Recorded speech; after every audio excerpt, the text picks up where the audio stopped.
أهلا بيكم في دقيقة وعي. معاكم عبد الرحمن، وموضوعنا النهاردة عن السوشيال ميديا وإزاي بقت بتسيطر على يوم كل واحد فينا. كل يوم بصحى بدل ما أقول الحمد لله، إيدي بتروح تلقائي على الموبايل. أول حاجة بعملها افتح أشوف مين بعت ومين نزل بوست جديد.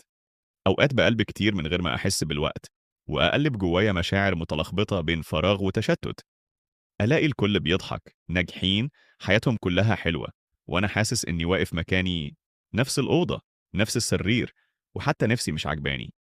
كل صورة باشوفها تحسسني إنهم سبقوني بمليون خطوة، وإن حياتهم مليانة إنجازات وأنا قاعد بعد لايكات.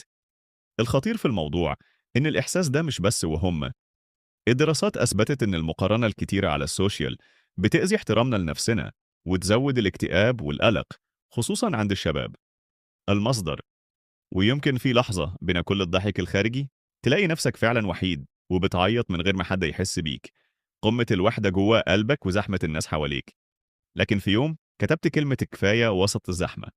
رميت الموبايل وقلت لنفسي: أنا مش أقل من حد، بس أنا نسيت نفسي عشان كنت مركز أوي في غيري. بدأت أفوق، أتكلم مع ناس حقيقية، أعيش اللحظة وأسمع صوتي الحقيقي مش بس صوت الترندات.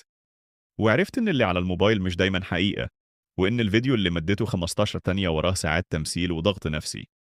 الموبايل مش شيطان، لكنه لو سيطر على قلبك هيخليك تعيش في وهم مقارنة مش هينتهي. والأهم، قيمتك مش بعدد لايكاتك ولا بالصور اللي بتنزلها. أنت أهم من أي مقارنة. خليك أنت، ابقى نسخة أنت، مش نسخة محسنة من غيرك. السوشيال ميديا أداة، مش مقياس لقيمتك. ودي كانت دقيقة وعي النهاردة.